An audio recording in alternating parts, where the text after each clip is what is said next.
दूसरों का घर तोड़ने वाली आशिका का अब खुद का घर टूट रहा है। अर्श और आशिका के रिश्ते में आ गई है दरार। आखिरकार किसने डाली आशिका और अर्श के इस रिश्ते में फूट? क्या सचमुच अब रजत की शादी के बाद आशिका को होगा अपनी गलती का एहसास और रजत को एक बार फिर से पाने के लिए आशिका बनाएगी कोई बड़ा प्लान? हेलो नमस्कार, आप सभी का बहुत बहुत स्वागत है इस चैनल में। मैं हूं आपकी दोस्त पूनम अधिकारी।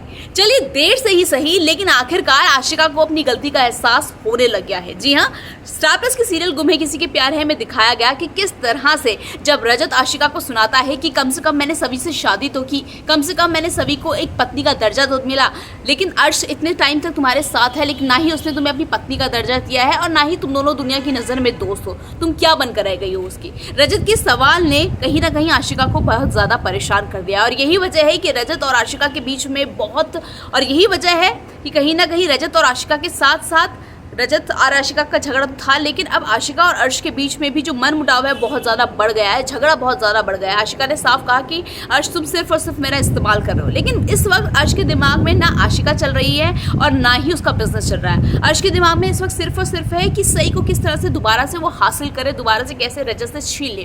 तो इसीलिए अर्श साफ कहता है कि भले ही कोर्ट में रजत ये लड़ाई जीत चुका हो, लेकिन अब भी हम सही के लिए लड़ाई लड़ते रहेंगे कोर्ट के बाहर भी। यानी कि साफ है कि कहीं ना कहीं अब अर्श और आशिका मिलकर कुछ बहुत बड़ा गेम प्लान करने वाले हैं। वहीं दूसरी तरफ जो रजत और सवी हैं उनके बीच की नज़दीकियां बढ़ती जा रही है, वो एक टीम के तौर पर नजर आ रहे हैं। हमने देखा कि जन्माष्टमी के मौके पर किस तरह से घर में कहानियां बताई जा रही थी, श्री राम लला के किस्से सुनाए जा रहे थे, और उस बीच में जो सवी जो बात बोल रही होती है, तभी अचानक से रजत आ जाता है और रजत भी उस कहानी में जो श्री कृष्ण की वो कहानी सुना रही होती है उसमें सब कुछ बताता है, कैसे क्या क्या हुआ, कैसे श्री कृष्ण जी का जन्म हुआ, कैसे श्री कृष्ण जी को 56 भोग क्यों परोसे जाते हैं। तो बहुत सारी सुंदर सुंदर कहानियाँ बनाई जा रही है। तो कहीं ना कहीं जो सवी है अब वो भी समझने लग गई है कि जो रजत है वो दिल का इतना बुरा नहीं है। रजत भले ही बोलता हो बिजनेसमैन, पैसे के पीछे भागता हो, लेकिन असल में रजत का दिल साफ है। जब उसकी बेटी सही के बारे में बात आती है तो हमेशा